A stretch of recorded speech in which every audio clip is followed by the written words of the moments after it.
Oui, bonjour. Je suis contente d'avoir en studio aujourd'hui deux auteurs, Jonathan Ayoun, bonjour Jonathan, bonjour, et Judith Cohen-Solal, qui ont co-écrit et mené une enquête ensemble qui s'appelle La main du diable. Donc je montre pour les gens qui regardent en vidéo La main du diable, paru chez Grasset, qui vient de paraître. La main du diable, ou comment l'extrême droite a voulu séduire les Juifs de France. Donc c'est un sujet chaud et compliqué et qui provoque évidemment beaucoup de polémiques. Donc Jonathan Ayoun, bonjour. Vous avez été, je vous ai connu comme dirigeant de l'UEJF, de l'Union des étudiants juifs de France, de 2012 à 2014, c'est ça? C'est bien ça. Voilà. Mais aujourd'hui, vous n'êtes plus étudiant, donc vous faites des documentaires. Et vous avez fait, ça s'appelle Vivre à Auschwitz, ça s'appelle Sauver à Auschwitz, point d'interrogation. Ouais. C'est un documentaire, d'ailleurs écrit aussi avec Judith et que j'ai ensuite réalisé sur l'histoire d'Auschwitz, après Auschwitz, le destin du site de 45 à nos jours.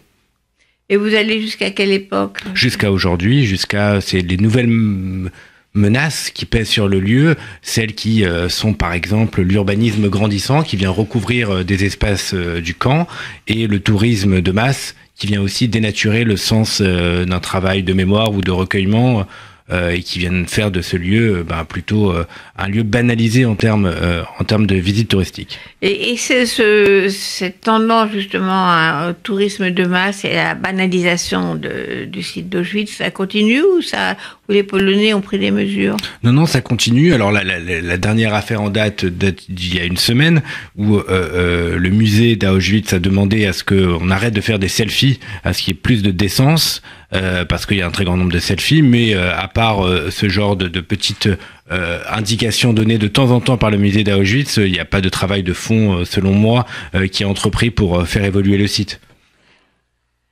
Judith Cohen-Solal. Alors, je vous présente quand même, donc vous êtes psychanalyste et psychologue, et vous avez conçu ce qui s'appelle Coexiste, pour une pédagogie contre le racisme et l'antisémitisme en milieu scolaire. Oui, bonjour. Bonjour Judith. En fait, c'est un module, c'est une intervention qui dure 2 heures dans les collèges et les lycées en France. Aujourd'hui, il y a des centaines d'interventions qui ont lieu. Et ce sont des bénévoles qui sont issus de différentes associations, l'Union des étudiants juifs de France, SOS Racisme et la FAGE, qui est une très grosse organisation étudiante. Et donc, c'est pour déconstruire les préjugés, les stéréotypes racistes, antisémites, sexistes, homophobes.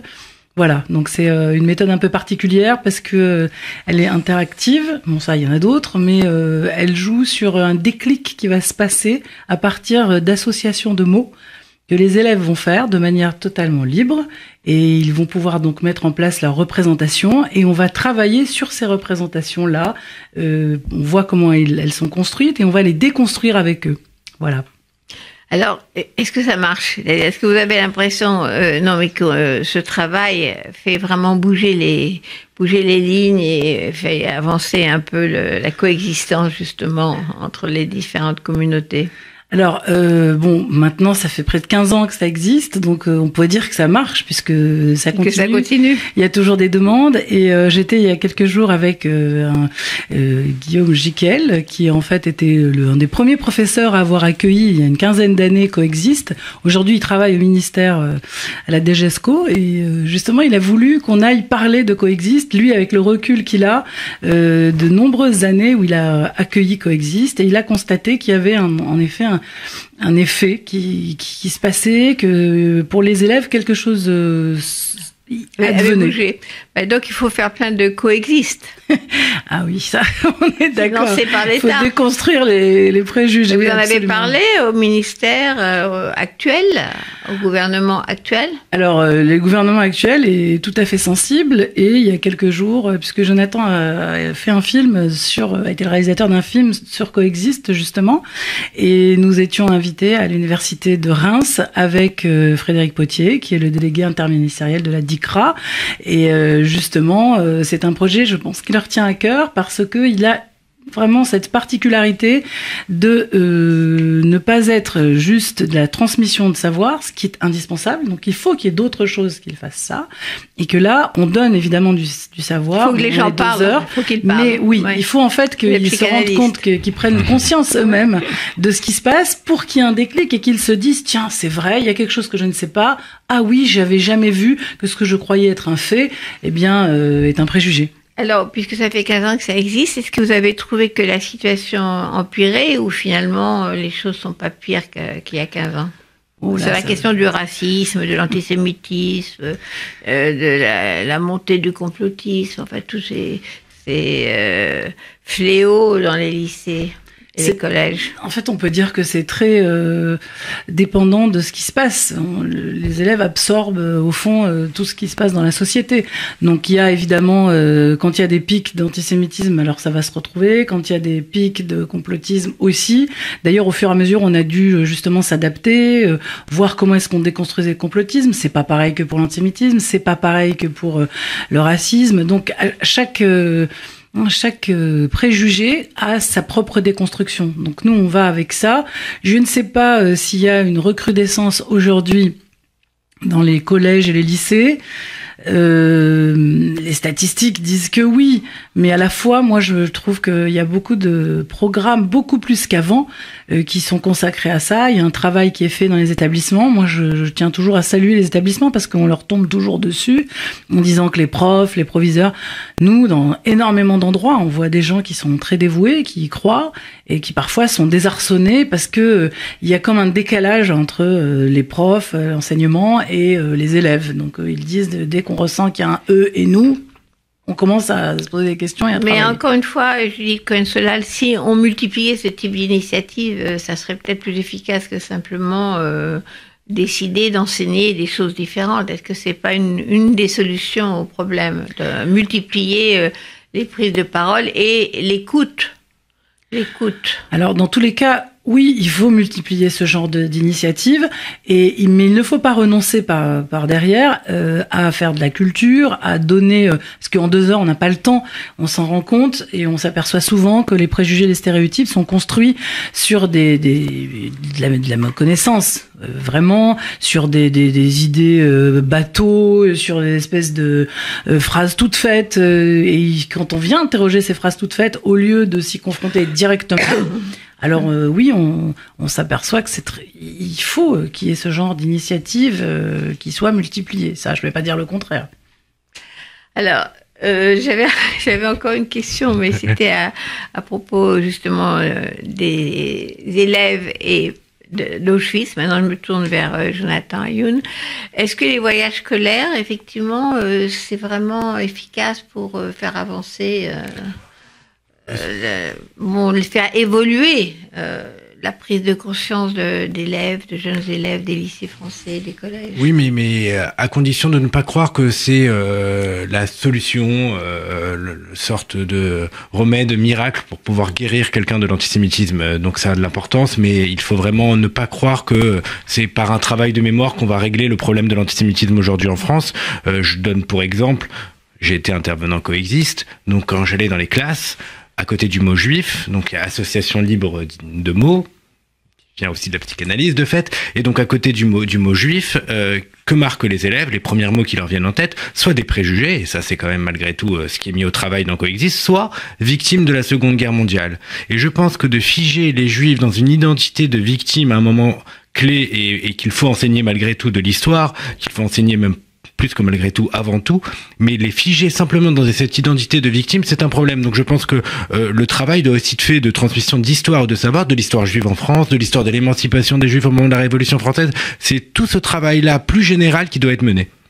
C'est tout un débat d'ailleurs à l'intérieur de la communauté juive. Pardon, je suis enrouée. Et d'ailleurs en Israël, c'est jusqu'à quel point notre identité juive est construite aujourd'hui sur l'identité de victime et qu'il faut peut-être en sortir.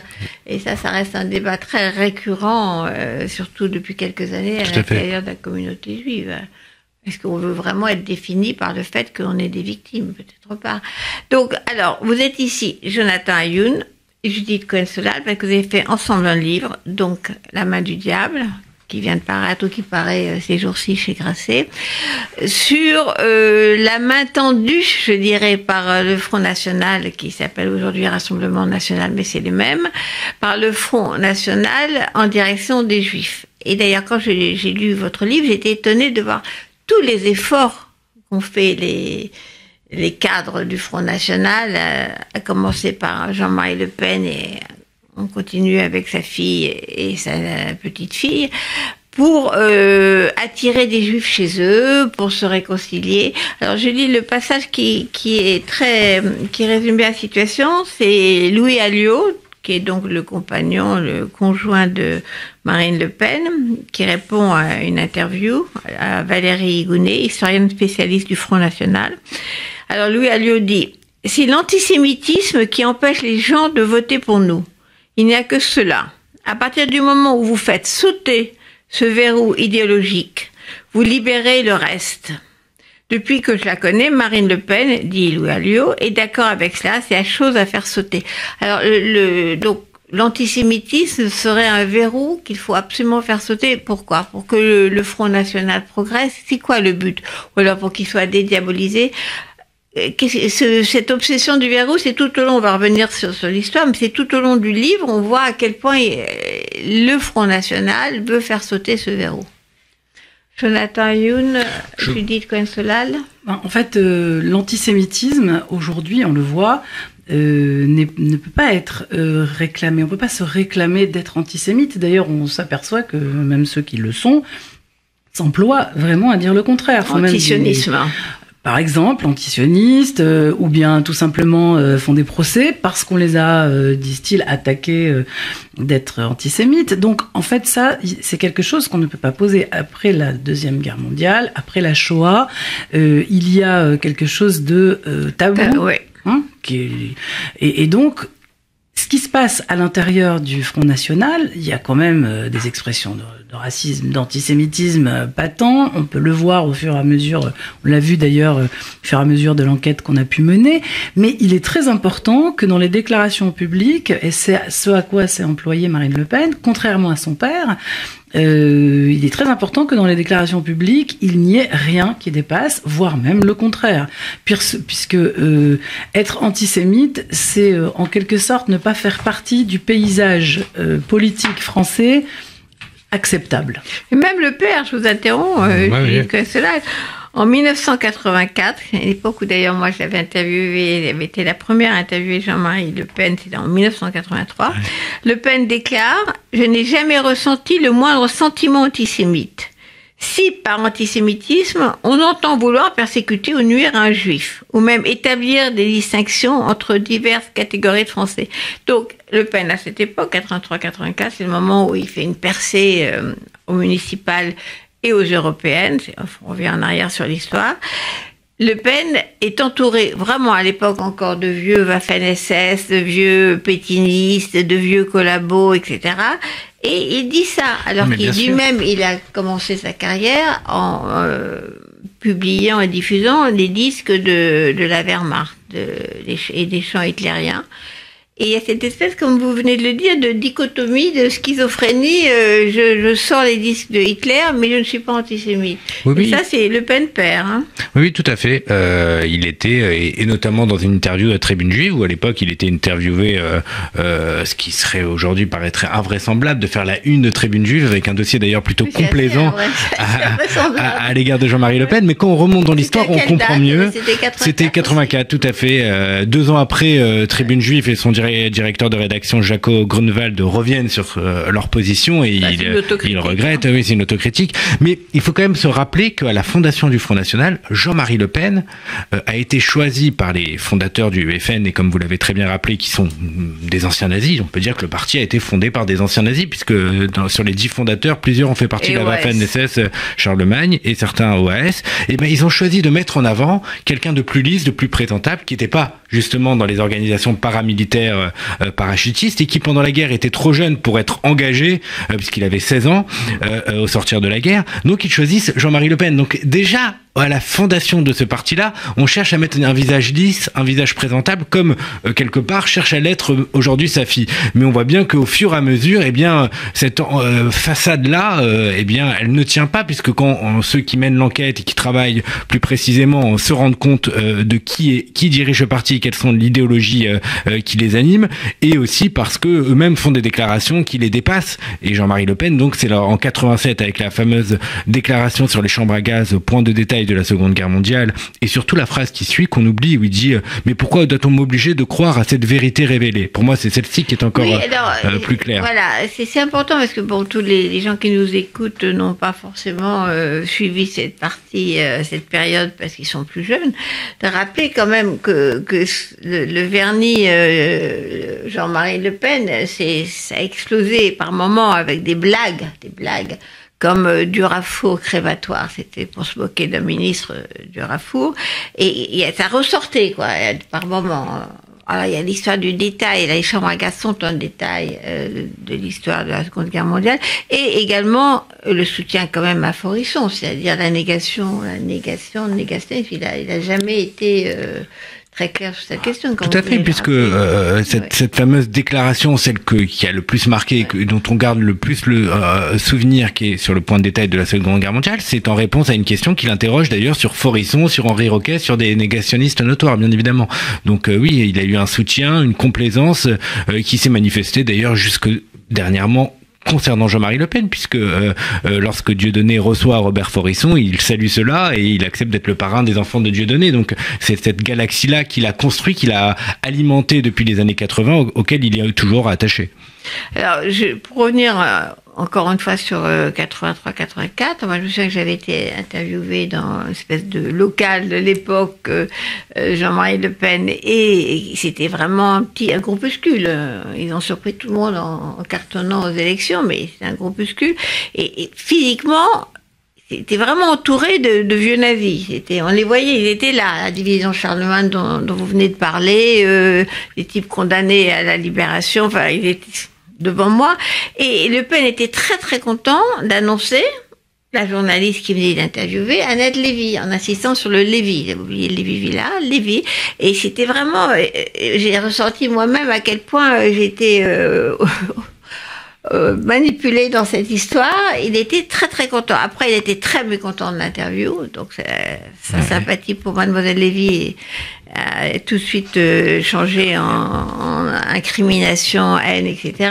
Mais au départ, il était très très fier. C'est pour ça que j'avais l'interview, parce qu'autrement, il n'aurait pas accepté l'interview. Donc, reprenons l'histoire. Donc, vous avez au début, effectivement, quelqu'un de plus présentable, Jean-Marie Le Pen, et l'ouverture vers Israël et les Juifs ne marche pas à cette époque. Tout à fait. Il tente de le faire lui-même à quelques reprises, mais c'est bien sous Marine Le Pen que cette tentative-là va prendre une autre dimension. Avec un petit bémol, malgré tout, une petite nuance qu'il faut quand même avoir en tête, qu'au moment de l'affaire du détail, si on s'arrête sur ce moment-là, sur cet épisode-là de 1987, à l'Assemblée nationale, qui est le vice-président de l'amitié France-Israël, un député FN. Donc malgré tout, il y avait des délégations frontistes qui se rendaient en Israël. Mais pas officiellement.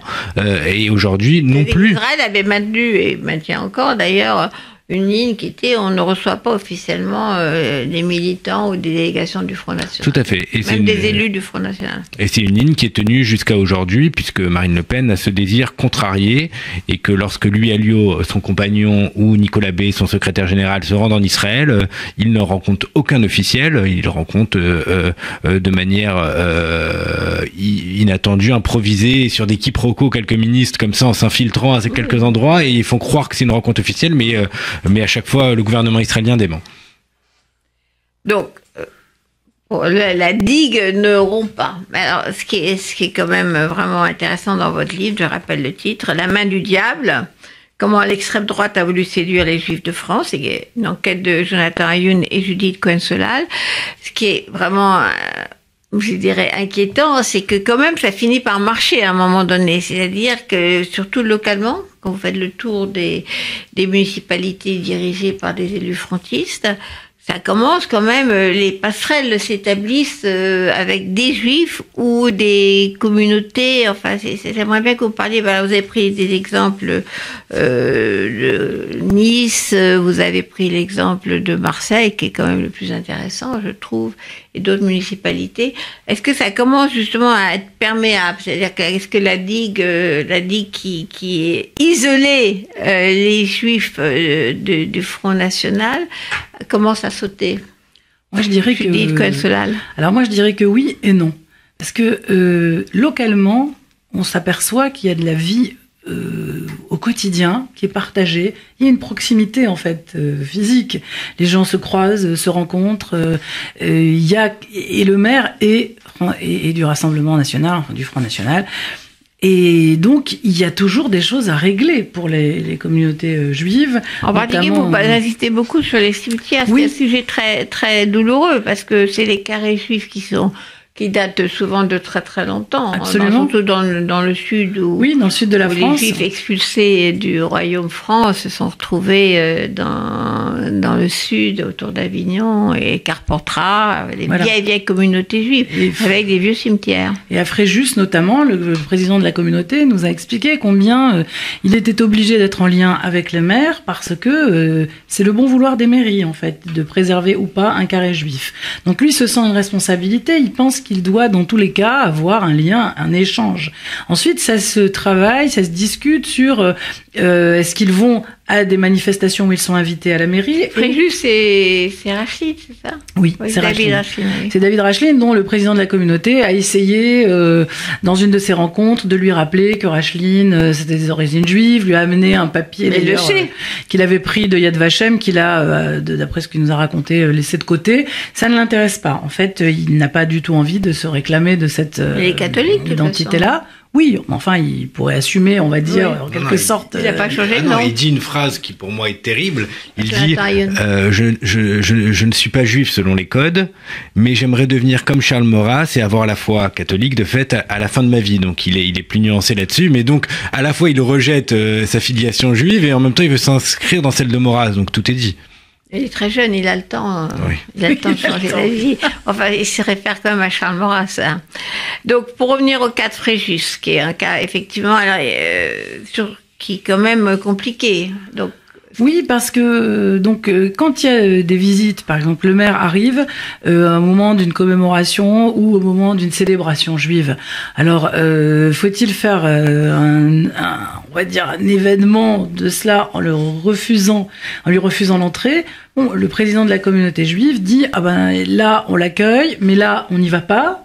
Parce que on va pas à ce truc-là de la mairie, mais par contre, quand il est venu, on l'a accueilli parce qu'on avait accueilli tous les maires avant lui, mais il précise bien que lui, il ne soutient pas Marine Le Pen, que dans tous les cas, il ne soutient pas le Rassemblement national, qu'il ne vote pas pour le Rassemblement national, et qu'il pense que pour tous ses coreligionnaires, c'est la même chose. Et je crois que on rejoint ce qu'on avait dit avant, c'est-à-dire que à l'intérieur de ce parti, il y a peu de place pour les juifs. Et c'est ça, puisque vous me posez la question, est-ce que oui ou non? Alors en fait, ce qui fait tenir aussi la digue, c'est que ils ont beau vouloir mettre une étiquette sur la boîte qui est jolie et tout à fait présentable, il n'empêche qu'à l'intérieur du parti, on s'aperçoit il n'y a pas de juifs. Il n'y a pas de membres, on en a vu très peu quand même, qui d'ailleurs racontent, voilà. Mais donc ça veut dire que, oui, mais c'est ça. Ça veut dire que les gens entendent bien qu'il y a quelque chose qu'ils n'auraient pas permis, qui va pas. Mais alors, dans votre livre, vous donnez plein d'exemples de moments donnés où brusquement ça ressort, où ils invitent un ancien Waffen-SS, où ils désinvitent Marek Alter. Il y a plein d'exemples. Est-ce que quand même ça ressort dans ces municipalités soi-disant pas du tout antisémites, bien sûr. Est-ce que dans ces municipalités contrôlées par des maires du Front National, du Rassemblement National, est-ce que à un moment donné, il y a quelque chose qui fait que c'est pas pareil qu'ailleurs, quoi? Oui, tout à fait. D'ailleurs, plus la population juive est importante dans ces villes-là, plus ça se ressent. Vous donniez l'exemple de Toulon, où Marie Calter avait été désinvité parce qu'il était considéré par le maire à un salon du livre local par le maire parce qu'il était considéré comme trop cosmopolite, pas assez attaché à la nation française. Donc on ressent ça. Le maire a pris la décision de désinviter et donc d'exclure. Là ça sort à Fréjus, parce qu'on parlait de Fréjus tout à l'heure. Racheline, dès qu'il a un opposant, un contestataire qui est juif, en réalité, ce contestataire est pris pour cible en tant qu'opposant politique, ce qui est légitime, mais également en tant que juif. Et je pense à Gérard Sedboun qu'on a interrogé, qui a été la cible, qui était un militant socialiste, qui a été la cible de propos antisémites d'un adjoint officiel, d'un adjoint à la mairie de Fréjus. Donc, on voit bien que dès qu'il y a, en tout cas, quand les juifs mènent le combat contre le Front National localement, ça ressort. Quand ils ne mènent pas le combat, c'est plutôt tenu à bonne distance, feutré. Donc en réalité, il faut soit être au pas, soit sinon, on est attaqué en tant que juif. Mais est-ce que les juifs sont plus malheureux, les juifs qui se reconnaissent dans la communauté juive, j'entends, est-ce qu'ils sont plus malheureux dans ces municipalités qu'ailleurs, en fait? Alors, Judith Consolal. Moi, je crois pas qu'ils sont plus malheureux tant qu'ils n'ont rien à faire en politique. Tant qu'ils ne s'opposent pas, tant qu'ils ne font pas partie de comités, parce qu'il y a des comités de vigilance qui se sont constitués dans certaines villes, justement. Tant qu'ils s'écrasent. Voilà, et là, ça marche. Et on l'a vu quand on a rencontré Louis Alliot. On a eu un entretien. Le compagnon de Marine Le Pen. On a eu un entretien très, on va dire, avec plein de civilité. Il nous a raconté son grand-père juif, comment il s'était aperçu. Son grand-père juif. Oui, le père de sa mère est juif. Et il ne le savait pas jusqu'à lui-même qu'il ait 13 ans. Il l'a découvert quand ce grand-père est mort, parce que il a une tante qui a poussé violemment le crucifix qui était au-dessus du lit sur lequel il reposait. Il a donc interrogé sa mère, nous raconte-t-il, et sa mère lui a dit « Bah oui, en fait, ton grand-père, il était juif. » Et juif. Alors bon, il s'est aperçu à ce moment-là qu'il y avait dans la vitrine du buffet de la maison une menorah, quelques objets comme ça, qui nous a d'ailleurs invités à aller voir chez sa mère. Jusque-là, tout était très sympathique. Et puis, à la fin, on a posé des questions, notamment sur l'abattage rituel et sur le port de la kippa. Si demain, le Rassemblement national était aux commandes. Alors là, tout d'un coup, le ton a changé. Et il a dit « Ah non, mais ça sera pas possible. Hein, parce que si on veut l'interdire aux uns, on est obligé de l'interdire aux autres. Il va falloir que vous fassiez un effort. Hein. » Et alors là, tout d'un coup, on était les juifs. Il faut qu'on fasse un effort. Et il n'y avait plus du tout le ton sympathique. Mais en une seconde. Donc on peut s'apercevoir qu'il y a de toute manière au Front National, c'est ce que nous a dit un élu très fraîchement du Front National de Nice, enfin qui avait rejoint le Front National alors qu'il était chez les Républicains pendant très longtemps et dans très bonnes relations avec la communauté juive. Et il nous a dit d'ailleurs je continue à avoir de bonnes relations, mais maintenant ils viennent la nuit. Ils viennent me voir la nuit. Et en tout cas, lui, quand il a parlé du Front National, il n'a pas dit Marine Le Pen est antisémite, il n'a pas dit Mario Maréchal Le Pen est antisémite. Mais par contre, moi, ce qui m'a intéressé, c'est qu'il a dit, vous savez, ils sont pas habitués aux discussions, il n'y a pas de courant au Front National. Donc en fait, on est avec ou on s'en va. Et d'ailleurs, cet exemple-là, Olivier Bettati, donc qui était le dirigeant des Alpes-Maritimes pour le Front National, a quitté depuis le Front National. Donc on l'avait pressenti lors de notre entretien. Il disait il n'y a pas de courant, mais bon, il faut bien s'en approcher. Et finalement, il a quitté. Alors, parlons de Marseille 5 minutes, parce que Marseille, c'est un cas complètement passionnant. Quand même, vous rappelez dans votre livre que si le Front National est passé quand même à des élus du Front National, c'est parce que le PS n'avait pas voulu se retirer. Donc il faut quand même de temps en temps pointer la responsabilité des gens de gauche dans cette histoire-là. Et à plusieurs endroits, tout à fait. On rappelle également que c'est le cas quand Marion Maréchal Le Pen est devenue députée parce que le candidat socialiste de sa circonscription, Catherine Arkilovic, s'était maintenu, alors que Martine Aubry, qui dirigeait le PS à l'époque, l'a demandé de se retirer, alors que le Front de gauche a demandé également de se retirer, et elle s'est maintenue, et Marion Barré-Le Pen est devenue députée, et elle a eu la carrière politique qu'on connaît. Voilà, c'est vraiment important de rappeler la responsabilité du PS ou des gens de gauche dans cette Et donc à Marseille, c'est le cas, et c'est comme ça donc que le Front National est arrivé à diriger aujourd'hui 2 secteurs de Marseille et la plus grande population qu'elle n'a jamais dirigée, puisque d'ailleurs ça correspond au quartier nord, et où il y a une forte communauté juive qui n'a aucun lien avec le FN, contrairement à d'autres endroits, comme le rappelait tout à l'heure Judith. À Marseille, il n'y a pas de lien entre la synagogue où nous avons été, entre le dirigeant dans les quartiers nord. Oui. Aucun lien entre les deux, et ça c'est quand même important. Et puis le combat est mené de manière beaucoup plus claire qu'ailleurs par les dirigeants institutionnels, qui d'ailleurs avaient tenté pendant cet entre-deux tours d'aller voir le Parti socialiste pour lui dire c'est un danger. Et quelque part, ils n'ont pas été du tout écoutés. Ah non, pas du tout. Comme beaucoup d'autres, ils n'ont pas été écoutés. Et je pense par exemple au rabbin des quartiers nord, Chaim Ben-Dao, qui est un peu dans les cités, pas loin des cités, qui rappelle que sur place, le combat contre le Front National, il n'est pas tellement ressenti, puisqu'ils n'ont jamais demandé à venir dans la synagogue. Mais là où c'est intéressant, pour ajouter un dernier petit détail sur Marseille, c'est quand on a demandé à rencontrer le maire, FN, on nous a répondu, rencontrer son adjoint qui s'appelle Jacques Besnénou. On a renvoyé vers le juif local, le juif de service, qui était un des tout premiers juifs, en tout cas estampillés comme tel au sein du FN, qui sont au Front National, ne sont pas en réalité des juifs seulement marinistes, ils sont carrément rattachés au Front National depuis longtemps. C'est aussi ce qu'on a remarqué, qui était, c'était des vrais militants frontistes.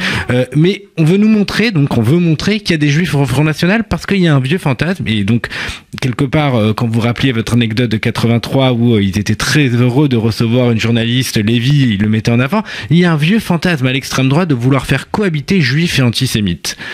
Voilà, on veut dire, il y a des juifs et des antisémites, et c'est possible que ça cohabite. Ça paraît invraisemblable, mais c'est un vieux fantasme qui a été notamment réactivé ces dernières années avec une idéologie une relecture de l'histoire très particulière, qui se base non plus sur une lecture donc pétainiste de la Seconde Guerre mondiale, mais sur une lecture pseudo-gaulliste, qui est de dire, regardez, la France libre a été constituée de militants d'extrême droite et de juifs socialistes, et ça a fonctionné, ça a libéré la France. Donc ce vieux fantasme-là de dire on veut recréer cette situation-là parce que nous sommes aujourd'hui en guerre, est ce qui alimente l'extrême droite nouvelle version. Alors, Jonathan Ayoun, Judith Cohen-Solal, vous dites là, Jonathan vient de dire qu'on parle de la guerre que mènerait le Front National et peut-être ses alliés juifs, la guerre contre évidemment les musulmans, les arabes, l'islam.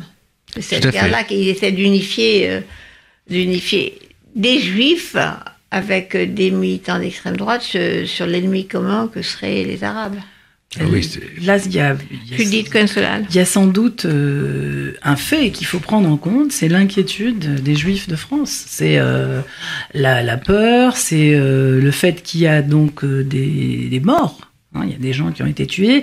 Et quand on parle du Front National, il y a certains juifs qui disent « Ok, d'accord, n'empêche que ces dernières années, ce n'est pas l'extrême droite qui a tué des juifs en France, c'est l'islamisme radical, et on rattache très souvent à ça une forme de dénonciation de l'antisémitisme islamo-gauchiste, qui est certainement à dénoncer, qui existe évidemment, mais cette manière de mettre en opposition l'un et l'autre, comme s'il fallait trouver dans du noir et blanc un chevalier blanc qui va nous sauver, parce que c'est quelque part l'espoir aussi des juifs.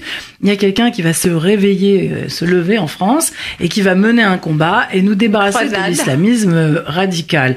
Et il se trouve que Marine Le Pen joue à fond cette carte-là. Est-ce que ça marche justement chez les Juifs de France, ça ? Est-ce que c'est tout le sujet de votre livre, la main du diable tendue vers les Juifs de France? Est-ce qu'ils la prennent, cette main ? Ils la prennent pas. Dans les discours, ils expriment le fait qu'ils sont séduits par le discours, pas par la main tendue, mais par un discours qui, en tout cas sur l'instant, les rassure. C'est comme si ça allait être tellement simple. Allez, on va nous débarrasser de cette menace, on va nous débarrasser des potentiels meurtriers, on va pouvoir à nouveau vivre tranquille dans les rues, dans les écoles, parler de la Shoah. Tout ça, l'extrême droite va protéger les Juifs, quoi. Il y a ce fantasme contre les Arabes, un peu délirant, mais encore une fois, c'est beaucoup plus dans le discours. Parce que très vite, et dès qu'on parle avec eux un peu plus, avec des Juifs ou les Front National? Avec des Juifs. Dès qu'on parle un peu plus avec des Juifs, ils disent oui, bien sûr, on n'oublie pas ce que le père a dit. Encore il y a pas très longtemps, Marine Le Pen s'est rendue à un bal néo-nazi en Autriche, à Vienne. Bon, elle a dit c'était juste un bal d'étudiants. Bon, vous avez dit tout à l'heure que Jean-Marie Le Pen aimait bien faire des sorties, c'est vrai, et qu'il avait une espèce d'humour. Pas exprès, je fais son inconscient. Moi, je pense aussi. Et à ce moment-là, il a dit c'était un bal de Strauss sans canne. Ouais. Bon, donc il peut pas ça le rattrape, il peut pas s'empêcher. Il n'empêche que parallèlement à ça, elle vient et elle dit vous avez besoin de nous, alors et nous sommes ceux dont vous avez besoin. Et les Juifs, à ce moment-là, disent ça, mais hop, dès qu'on leur rappelle un fait, l'autre, non, ils disent bon, c'est vrai, mais alors, il faut aussi s'attaquer. Ils disent aussi, vous citez, je sais plus, une des personnes qui dit oui, mais bon, il y a toujours des antisémites partout. Donc, ok, il y a des antisémites au Front National, il n'empêche que... Mais donc, est-ce que, encore une fois, est-ce que ça marche? Est-ce qu'ils gagnent des points? Est-ce qu'il y a des gens, comme vous dites, au nom de l'inquiétude et du besoin de protection, vont mettre un bulletin Front National aux prochaines élections? Est-ce que vont faire ça? Alors, il est très difficile de pouvoir mesurer les votes juifs, mais il n'empêche qu'on s'est penché sur cette question-là. Et déjà... Les études... On a regardé les études qui avaient été menées en 2012 par l'IFOP dans les bureaux de vote, dans des circonscriptions où on penserait qu'il y a une forte population juive, puisqu'il y a beaucoup de présence de commerces, écoles juives, restaurants cachers. Donc ce n'est qu'une hypothèse, mais c'est une hypothèse qui peut quand même laisser penser qu'elle donne des résultats édifiants. Et donc ils avaient fait ce travail-là en 2012, nous l'avons poursuivi en 2017 pour voir un peu l'évolution. Et le vote FN dans ces bureaux de vote-là, donc précisément à Marseille, Sarcelles, Créteil, a plutôt baissé. Donc il est en dessous. Non, il est même en dessous de la moyenne. Je pense que mettre un bulletin dans l'urne Le Pen est quelque chose de trop compliqué pour un juif, en tout cas pour une grande partie, encore maintenant. Mais il est vrai qu'il y a une autre problématique, c'est que les juifs se sentent pris pour cible par des phénomènes antisémites très divers, et notamment donc par l'ultra-gauche, les mouvements populistes, l'islamisme, et donc se rappeler de l'histoire et de l'actualité de l'antisémitisme d'extrême droite qui viendrait donc s'additionner aux autres, crée des angoisses encore supplémentaires. Donc c'est comme s'il faudrait se concentrer sur des cibles plus particulières pour mener le combat, alors que malheureusement, quand on sait qu'il faut le mener un peu partout, en tout cas à bien des endroits divers, et des fois des endroits qui ont paraît être à des extrêmes d'un échiquier à l'autre du monde politique ou qui s'opposent, eh bien c'est moins rassurant pour les juifs. Ils aimeraient considérer qu'il y aurait une seule cible à combattre, ce serait quand même beaucoup plus simple. Vous voyez ici, pour prendre l'exemple des Gilets jaunes, par exemple, que les extrêmes se rejoignent sur ces questions-là. Quand vous avez des casseurs qui sont venus de l'extrême droite et de l'extrême gauche, on ne sait pas lesquels, mais bon, au début, il y avait plutôt pas mal de gens d'extrême droite, maintenant c'est plus d'extrême gauche. Enfin, grosso modo, c'est la même chose. Et comme par hasard, qu'est-ce qui ressort tout de suite, caché derrière l'antisionisme, des remarques antisémites, ce qui s'est passé à l'agression contre Alain Finkielkraut. Ça sort, alors c'est extrême droite, c'est extrême gauche, on ne sait plus, mais en tout cas c'est la même chose. Ah oui, ça se répond, ça se met en miroir, ça se nourrit, les discours des uns nourrissent les discours des autres. L'agression d'Alain Finkielkraut était assez frappant de cela. C'était donc quelqu'un qui s'inscrit dans une mouvance islamiste, qui allait au spectacle de Dieudonné, qui reprenait une phrase rentre à Tel Aviv, qui est une phrase qui a été agitée depuis 2005 par Alain Soral dans son livre, sur son site, dans ses déclarations, et qui en 2005 était au Front National. Donc on voit bien que tout ça se répond, se nourrit et s'alimente et quelque part donc il y a des ramifications qu'il faut déceler, qu'il faut décrypter. Oui, mais vous retrouvez justement face à un espèce de magma, vous l'avez vu chez les Gilets jaunes, où ça se rejoint de façon très, très, très visible, quoi. Mais Judith Cohen-Solal. Au fond, on essaye toujours de savoir qui est le pire, qui est le mieux. On veut les opposer. On voudrait choisir. Au fond, il n'y a pas à choisir. Il se trouve qu'aujourd'hui, l'idéologie d'extrême droite nourrit des actions et des discours d'extrême gauche, ou en tout cas des islamo-gauchistes, parce qu'on ne sait pas trop ce que ça recouvre comme mot, mais il y a une forme d'ignorance. Oui, mais en même temps, là, aujourd'hui, il y a des gens qui se réclament de l'un de manière tout à fait impromptue, qui mettent un kéfier, par exemple. Là, pour Finkielkraut, c'était donc un converti qui à l'islam, qui reprend des thèses, donc comme disait Jonathan, d'Alain Soral, donc qui est l'extrême droite. Au fond, il y a une haine du juif qui s'idéologise d'un côté et qui se met en action de l'autre, et vice versa. Donc, je pense qu'aujourd'hui, ça sert à rien d'essayer de savoir qui est le plus, qui est le moins. De la même manière, on voit bien que Marine Le Pen et Jean-Luc Mélenchon, dans leur discours, on le voit, on l'a vu là par exemple. Copier-coller. Oui, par rapport sur l'Europe. Oui, et ils se sont très exprimés là par rapport au fait que l'armée devait protéger les bâtiments. Mais là, alors, on a vu, moi je trouve une telle concordance qu'aujourd'hui il faut sur les gilets jaunes, sur l'Europe. Voilà, il faut se remettre à l'évidence. Donc, pour élargir un tout petit peu avant de terminer, donc je rappelle que vous venez d'écrire un livre en commun, Jonathan Ayoun et Judith Cohen-Solal, La main du diable, comment l'extrême droite a voulu séduire les Juifs de France. Je le montre à l'image. Pour élargir, quitter le focus sur l'antisémitisme, Marine Le Pen est obsédée par la dédiabolisation depuis 2011. Elle fait tout pour. Et elle y arrive, d'une certaine manière. Je veux dire, la question de l'antisémitisme n'est qu'un pion dans cette entreprise, comme le verrou dont parlait son compagnon, un des verrous pour devenir respectable. Ce qui m'a étonné dans cette citation de Louis Alliot, c'est à quel point c'était important pour eux, ce verrou de l'antisémitisme. J'avais un peu sous-estimé le fait que pour eux, la respectabilité passe par le nettoyage des idées brunes. Mais par-delà cela, il y a une entreprise de dédiabolisation qui marche quand même très bien, en particulier ce qui avait été un peu entrepris avec du temps du RPR, avec des gens qui quittaient la droite classique pour aller rejoindre le Front National. Vous avez aujourd'hui le flirt absolu entre les républicains et les idées de l'extrême droite. Donc la machine de dédiabolisation marche pas mal. C'est pas simplement chez les Juifs, ça marche en général.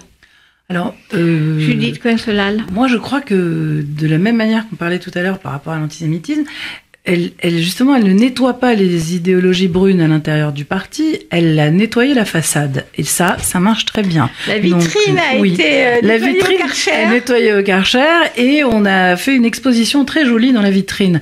Maintenant, elle est... Avec des Mogen David partout.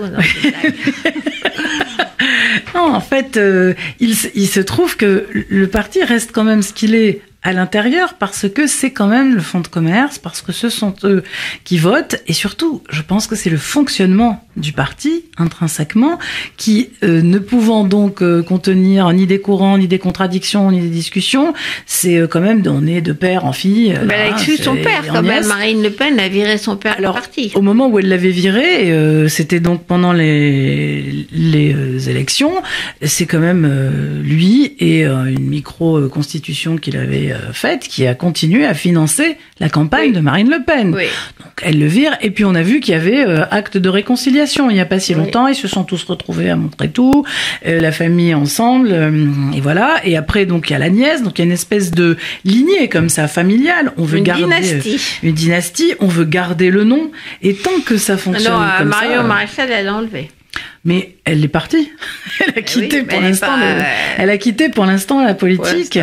Alors on verra ce qu'elle fera, mais en tout cas, Le Pen. Oui, mais dans ce parti-là, pour l'instant, et tel que c'est constitué, il y a peu de place pour l'exogamie, on va dire. Hein, ça fonctionne en famille, et je pense que ce fonctionnement est plus... Jonathan, la dédiabolisation, là, on va voir aux européennes ce que ça donne, mais quand on voit... Elle marche. Voilà, quand on voit déjà l'espèce de synergie autour des Gilets jaunes, on se dit qu'elle elle va probablement cartonner aux élections européennes. Oui, c'est très probable. Cette dédiabolisation, elle fonctionne. Et d'ailleurs, comme vous le rappeliez, le terme verrou, de faire sauter le verrou de l'antisémitisme, bah oui, ils n'ont pas eu besoin, puisque quelque part, les institutions juives refusent tout contact avec le Front National, et ça n'a pas empêché cette opération de banalisation de fonctionner à plein. Et malgré, effectivement, le verrou qui n'a pas sauté.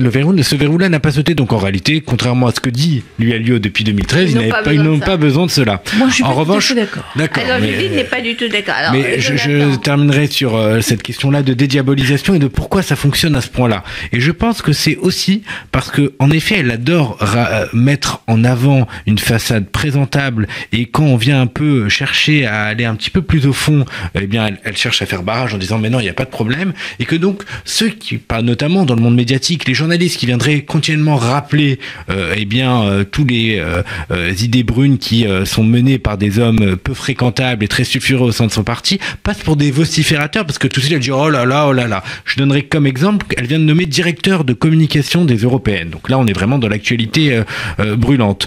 Philippe Vardon, un identitaire qui est issu de mouvances antisémites, négationnistes, racistes. Et lorsque la semaine dernière, sur le plateau de France 2, sur ces idées-là, lui. Ah oui, notamment en 2013, elle a refusé de l'accepter au Front National parce qu'il chantait, il avait comme chant, il y avait une vidéo qui circulait où nous sommes la Zyklon armée.